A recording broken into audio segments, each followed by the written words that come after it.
Nagkakaaway-away na. O kailangan lahat sila lahat bida kay BP Sara. O kanya-kanyang eksena. Dapat may eksena. O, pataasan ng ihi. Nako, sino-sino yung mga yan? Ito, pag-usapan natin. O, ito, pag-usapan natin ha. Isang araw matapos ihain ang impeachment complaint laban kay Vice President Sara Duterte, isa pang reklamo ang nakatakdang ihain ng nasa 50 individual mula sa iba't ibang organisasyon bukas. Mga youth leaders yan, urban poor, religious sector, at iba pa. Ganon ka pursigido. Ganong, mag-TikTok ka na lang, animal. Ay, ikaw pa TikTok ta ha? Oo, ang pangit mong sumayaw. Wala kang tinalo sa sayaw kung hindi ako. Ay, matigas din ang katawan ko. Pero grabe mga TikTok nito, katigas ng katawan. Hoy! Bakla ka. Hindi. Hindi bakla yan. Tunay na lalaki yan. Gusto niyang umeksena. May impeachment na hinain. Gusto niyang i-epal pa siya. Meron pa raw patong-patong. Hindi. Gusto mo lang pumatong, animal. Gusto mo lang umeksena kay BP Sara. May patong-patong ka pa dyan. Mukha kang patong. Ano bang patong ang kailangan? Gusto lang ata ng patong nito eh. Kaya gusto umiepal. Dadagdagan pa yung impeachment. Dadagdagan 50 pa raw? 50? Ang magrereklamo pa? Wow. Kahit naman ilan lang ang magreklamo, pag mananalo yung impeachment nyo, di okay lang. Alam mo kung anong ginagawa nitong mga ito? Ha? Kailangan bida rin sila. Hoy, Martin! Pansinin mo ako! Bumabakbak din ako kay BP Sara. Hoy, kayo dyan sa bundok! Eto ako nandito ako sa aircon.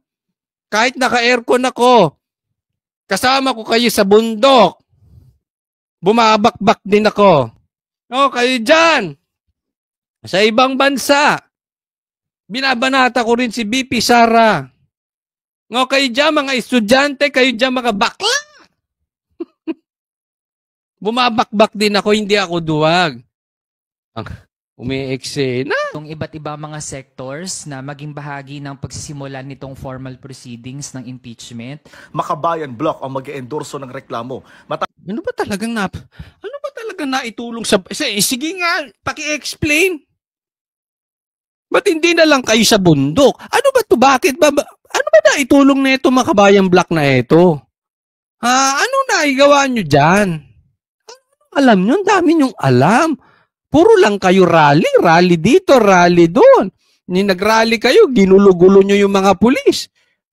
Ang daming nakabarikada sa KOJC. Walang nasakta na pulis. Kayo, isang araw lang, sinaktan nyo pa. Rally, Tapos iyain sa Secretary General ng Kamara ang impeachment complaint, ibabato ito sa Office of the Speaker na mayroong hanggang 10 session days. Siyempre, papasayan sa Office of the Speaker. Huwag nga tayo maglokohan ha. Huwag nyo na kaming gawing tanga, Martin. Gusto mo yung nangyayari kay BP Sara dahil hindi mo siya kaya labanan sa patas na laban. Ayaw mo siyang makatakbo. Para isama ito sa agenda sa plenaryo. Sunod na ibabato ang reklamo sa Committee on Justice na siya magdadaos ng... Lahat yan, pasado yan. Pasado yan. Lahat yan, hawak sa liig. Hearing para sa impeachment. Sa loob ng 60 session days, dapat maipasa na ng komite ang rekomendasyon nito sa plenaryo. Pagdating sa plenaryo, kailangan ng hindi bababa sa 1/3 vote. Yan, 1/3 vote. So, madali nilang makukuha yan, 1/3 vote. Alam naman natin ang karakas ng mga to. O katumbas ng 103 na mga mambabatas. 103 out of siguro 1/3 So, 310 ata o 309 itong mga mambabatas. Pasado na yan. Sa Quadcom pa lang basang-basa na natin ang galawan di ba? Saka ito uusad sa Senado na siya namang tatayong impeachment court. Kailangan ng 2/3 o di... Yun ang mahirap. Bababa sa 16 na boto. Yan. Kailangan pag dumating yan sa Senado, kailangan ng 2/3 votes kasi 24 sila, so 16 votes. Diyan, ako, 99% hindi papasa yan. Kasi karamihan sinabi na nga ni Senator Bato, nagtitimpi lang yung mga senador na yan.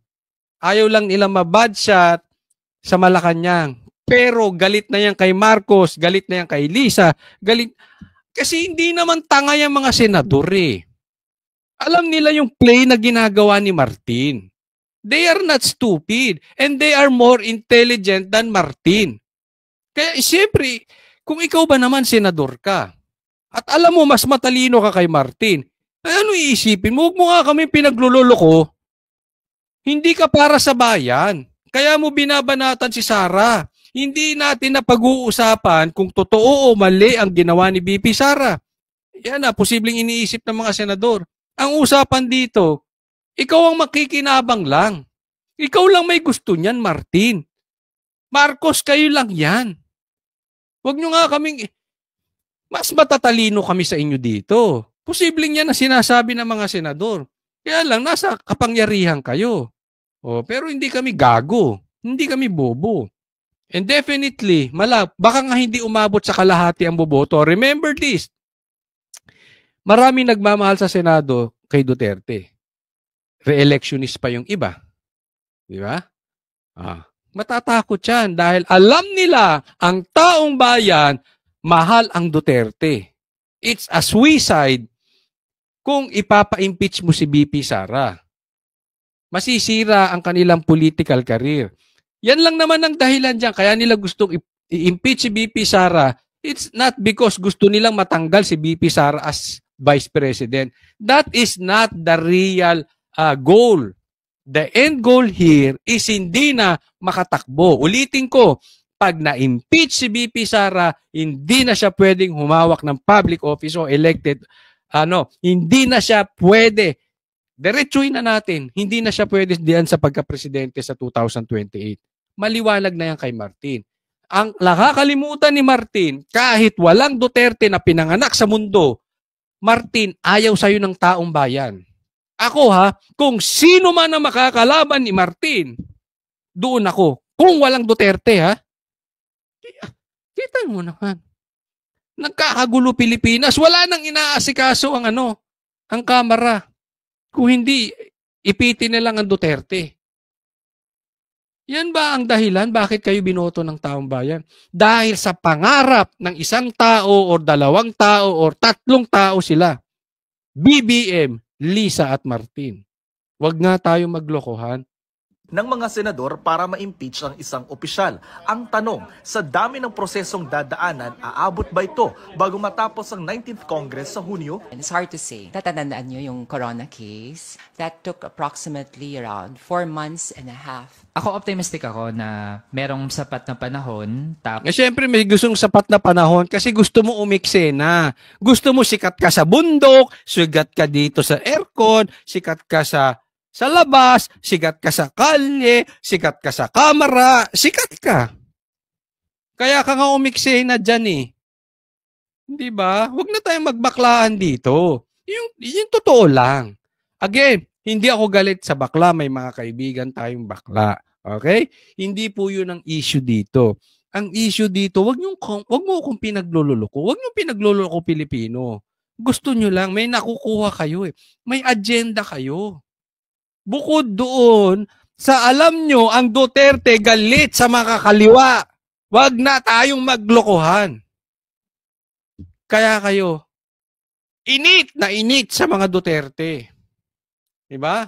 Ginawang tain yan yung mga makakaliwa. Ginawang tain ng Duterte mga dilawan.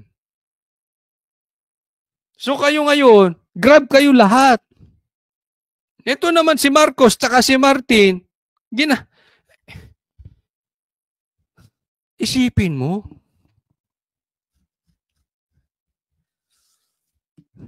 Ang tagal, nasolusyon na ni PRRD. Yang ba tungkol sa mga makakaliwa? Ano nangyayari sa atin? Marcos naman. Dahil sa pangarap ni Martin, alam mo, gustong-gusto ko yung sinabi ni Panelo. And I believe Panelo, Attorney Panelo, walang galawan sa kamera nang walang basbas ng presidente. Totoo, hindi ako naniniwala. Huwag nyo nga ako niloloko nyo tao na kunwari may nag-leak. nag-leak na message. Yan yung nakakaasar. Diyan nagagalit ang taong bayan kasi ginagawa pa silang bobo ni Marcos. Parang Marcos, ikaw naman ang wala sa utak. Di ba? Nagkampi-kampihan na kayo. Oh. Anong pakinabang ng taong bayan dyan? Sige nga. Tapos, merong time pa before the campaign period. Ang Malacanang Alam mo na, nanghihinayang lang ako.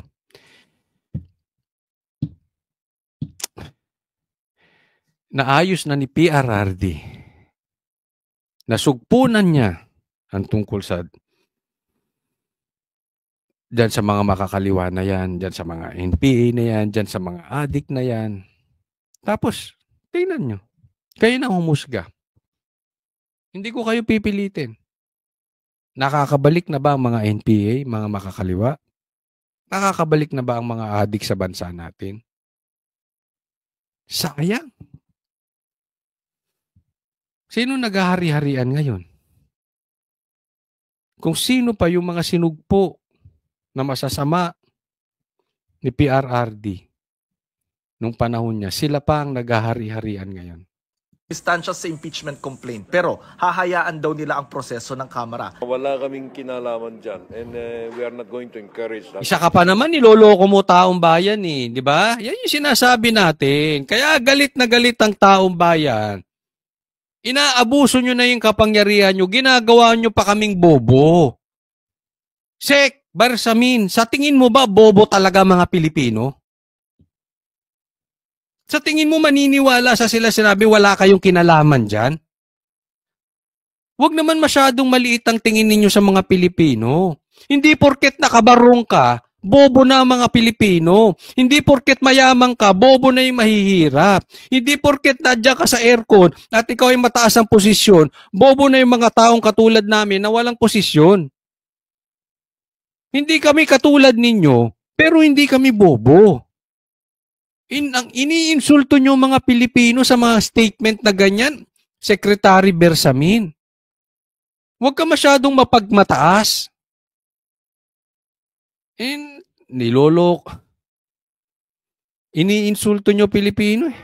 The President has been very clear about his position on this. So, any Lokohin mo, lelong mo. Political Lelong yan ka pa. or instigated by our side, no. Nauna nang sinabi ni Pangulong Marcos na aksaya lang sa oras ang impeachment. Naniniwala kayo, nag-leak yung message o pinalik mo, Marcos? Sige nga, lagay nyo sa comment section. Naniniwala. Sumasakit ang ulo ko sa'yo, Marcos. Pambira ka. Naniniwala kayo doon? Huwag nga tayo nag-leak yung message o pinalik mo para hugas kamay ka. Weak ka talaga, Marcos. Weak. Wala ka talaga. Dapat, panindigan mo. Para kayong mga NPA eh. Parang ano yung NPA?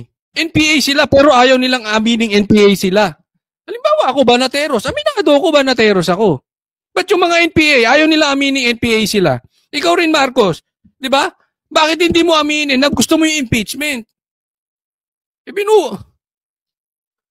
Iniinsulto mo taong bayan eh. Pambira, Impeachment laban sa bise. Patuloy na kinukuha ng GMA Integrated News ang panig ng Vice Presidente sa impeachment complaint laban sa kanya. Jonathan. Kalma, BP Sara. Nasa likod nyo kami. Ang Banateros po, magpo-focus kami sa kung ano. Tandaan nyo po ito. Kung ano ang kumpas ng Duterte. Duterte po hindi ko sino-sino.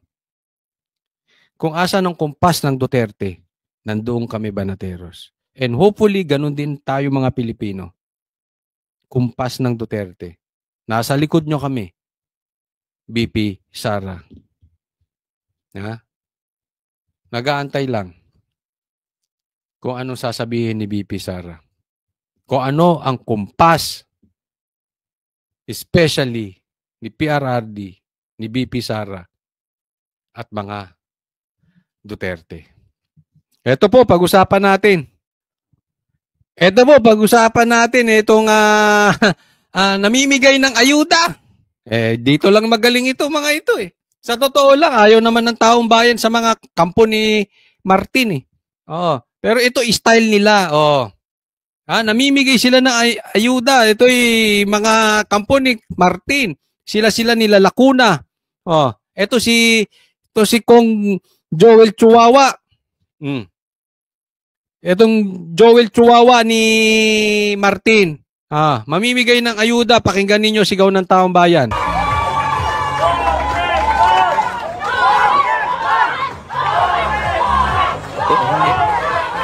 Kita mo sigaw? Sinong lumapit dyan? Sinong mamimigay ng ayuda? Pero sigaw ng tao, your may support. Your may support. Your may support. Kita mo, hindi kayo gusto. Alam mo, eto to tandaan ninyo, ang organic, pinaliwanag ko po ito sa SMNI kanina at sa video ko kahapon. Organic po eh. Pag organic, hindi kailangan ng ayu-ayuda. Pag mahal ng tao, di ba? Ay, tingnan ninyo, kahit sa mga siyota ninyo, kahit walang regalo, pag mahal nyo. Tama o tama. Di ba? Ay, ganin dito ito eh. May ayu-ayuda lang eh. Pagkatanggap ng ayuda niyan, hindi ka talaga gusto ng tao. Hindi pa nga natatanggap, yorme ng sigaw eh. Yorme support, di ba? Pahiya ka, Martin. Yung kampon mo, pahiya. Ang yabang-yabang. Ang yabang-yabang diyan sa Quadcom. Pero pagdating pala sa distrito niya, diyan sa Maynila, ayaw sa kanya. Iba ang gusto. Alam mo, Martin? Alam mo, Chihuahua ni Martin, Joel Chihuahua ni Martin. Sa tingin ko ito, ang ikapapanalo lang nito, pag nakialam si Tamba. Ikapapanalo lang nito, yung ayuda. Kung sakaling mananalo ulit. Pero katanga naman ninyo, kung iboboto pa ninyo ito. Hindi ko po iniinsulto mga taga Maynila. Mahal po natin ang mga taga Maynila. Marami tayong kaibigan dyan. Baka naman kasi mananalo lang itong mga ito dahil sa ayuda. Huwag nyo na iboto, tanggapin nyo na lang yung ayuda. Alam ko mahal ninyo si Yorme. Rinig naman sa sigawan eh. Diba? Dinig natin. No? So, tanggap ayuda, tapos sigaw kayo Yorme. Ganun lang. Kasi alam nyo, yung ayuda ibibigay sa inyo, yung mga ibibigay niyan sa inyo, galing din sa inyo. Galing sa pera ng bayan yan. Hindi sa bulsa niya yan. Yung nasa bulsa niya, ibibili niya na lang ng sports car. Magagarang relo. Magagandang babae. Magagandang bihis. Yun. Di ba? Kaya, pahiya. Napahiya ito si Chua. Paano ka hindi mapapahiya?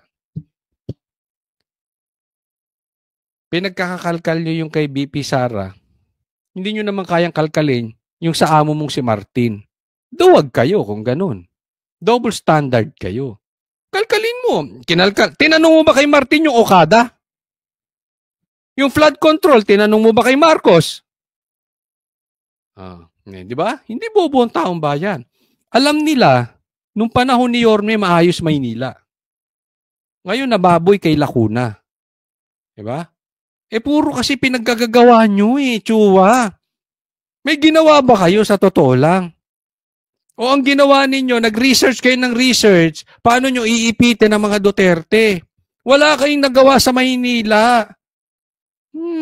Maraming salamat po.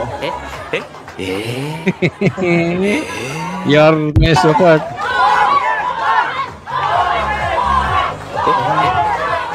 Maraming salamat po.